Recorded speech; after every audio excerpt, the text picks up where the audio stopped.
Exercise number 3.3 का question number 9 है। देखें, इस क्वेश्चन को करने से पहले जरा कुछ इंपॉर्टेंट ये सब्स्टिट्यूशंस हैं, इनको आपने याद करना है। These substitutions are important for two main reasons. ये दो वजूहात की वजह से बड़ी इंपॉर्टेंट है। नंबर वन, ये सब्स्टिट्यूशंस जो हैं आपसे पूछी जाएंगी एमसीक्यूज में, यानी इसका एमसीक्यू ऐसे बन सकता है कि अगर किसी क्वेश्चन में ये वाला एक्सप्रेशन इन्वॉल्व हो जाता है तो कौन सी सब्स्टिट्यूशन इन चारों में से यूज होनी चाहिए। तो अगर आपने याद किया हुआ होगा तो आप जान सकोगे, करेक्ट आंसर को आइडेंटिफाई कर सकोगे कि ये वाली सब्स्टिट्यूशन यूज होगी। तो ये इस तरह एमसीक्यूज में भी आ सकते हैं। और दूसरा, ये जो इस तरह के बड़े इंपॉर्टेंट क्वेश्चंस हैं, इनको सॉल्व करने के लिए भी ये सब्स्टिट्यूशंस बड़ी इंपॉर्टेंट है, यहाँ पे ये यूज होंगी। तो जैसे ही क्वेश्चन सामने आएगा आपको इस काबिल होना चाहिए कि आप आइडेंटिफाई कर सको। फॉर एग्जांपल देखो, यहाँ पे लिखा हुआ है 1 का स्क्वायर 1 ही होता है और आगे x का स्क्वायर। तो जब भी कांस्टेंट का स्क्वायर फर्स्ट पोजीशन पे लिखा हुआ हो, वेरिएबल का स्क्वायर सेकंड पोजीशन पे लिखा हो और दोनों के दरमियान एडिशन का साइन हो, तो ये वाला थर्ड केस बनेगा। इसमें सब्स्टिट्यूशन यूज होगी x is equal to a tan theta. इनको याद करने की एक टेक्निक भी है, वो एक अलग से लेक्चर में इस चैनल पे मौजूद है, वो आप जरूर देखिएगा। उसकी मदद से आप इनको बड़ी जल्दी और इजीली याद भी कर सकते हैं। तो चलें अब इसका सोल्यूशन स्टार्ट करते हैं। इस क्वेश्चन में चूंकि कांस्टेंट का स्क्वायर और वेरिएबल का स्क्वायर है, जैसे मैंने प्रीवियस स्लाइड के ऊपर एक्सप्लेन किया, तो हमने इसमें सपोज करना है, हमने लेट करना है, let variable x is equal to constant times tan theta. तो x will be equal to 1 into tan theta, ये tan थीटा ही रहेगा। ठीक है, वेरिएबल तो आपने x से चेंज करके थीटा बना दिया, तो अब डिफरेंशियल भी चेंज करना पड़ेगा। तो taking differentials on both hand sides, तो डिफरेंशियल ऑफ tan थीटा भी इधर इन्वॉल्व हो जाएगा। x का डिफरेंशियल तो dx ही होता है, तो tan का डिफरेंशियल हो जाएगा जैसे डेरिवेटिव हुआ करता है सीकेंड square theta into D theta. अब देखिए जरा, इसको मैं कह देता हूं एक्सप्रेशन नंबर 1, ये है मेरे पास एक्सप्रेशन नंबर 2, और इसे मैं कह देता हूं एक्सप्रेशन नंबर 3। अब हमने 2 और 3 को पुट करना है inside 1। Put 2 and 3 in the given integral number 1। अब ये पुटिंग कैसे होगी? सबसे पहले ये जो ऊपर न्यूमरेटर का dx है, उसकी जगह यहां से मैं सीकेंड स्क्वायर थीटा और d थीटा लिखूंगा। फिर डिनोमिनेटर में भी पुटिंग करके देखते हैं क्या सिचुएशन बन जाती है।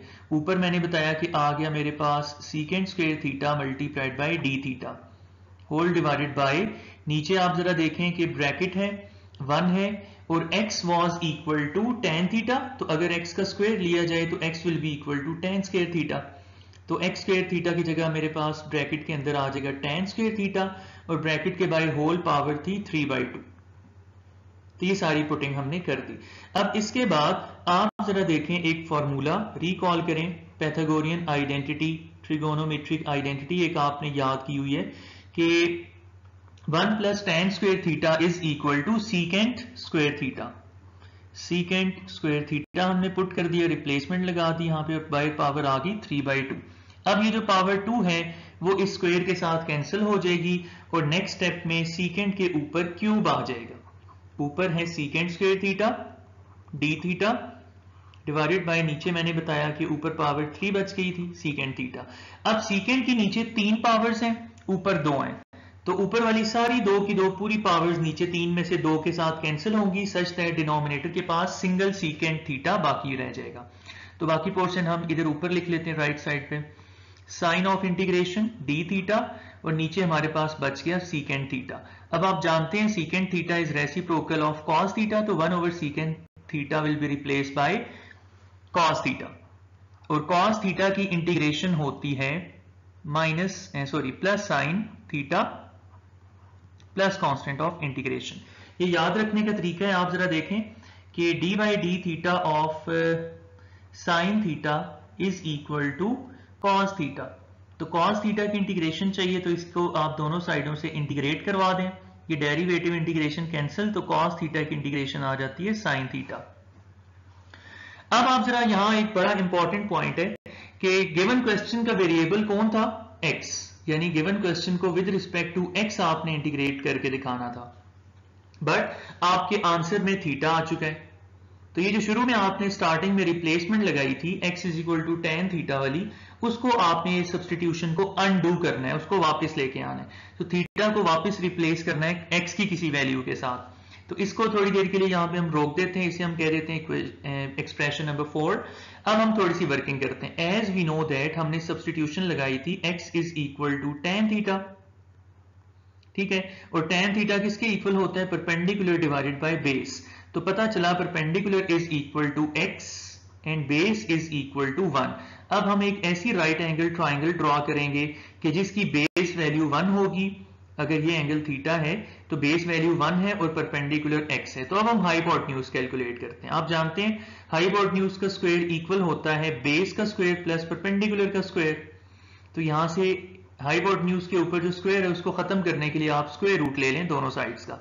तो हाइपोटेन्यूज की वैल्यू आ जाएगी 1 प्लस एक्स स्क्वायर या x square plus 1। So this is the hypotenuse. अब हाइपोटेन्यूज और तीनों वैल्यूज आ चुकी हैं, तो अब हम इजीली साइन थीटा की वैल्यू निकाल सकते हैं। As we know that sine theta is equal to perpendicular divided by hypotenuse.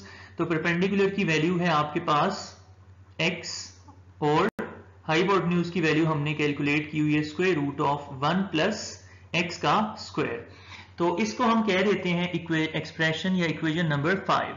तो इक्वेशन नंबर 5 से साइन थीटा की वैल्यू इक्वेशन 4 के अंदर हम डालेंगे इस जगह पे। अब मैं इक्वेशन 4 को लिखना शुरू करता हूं।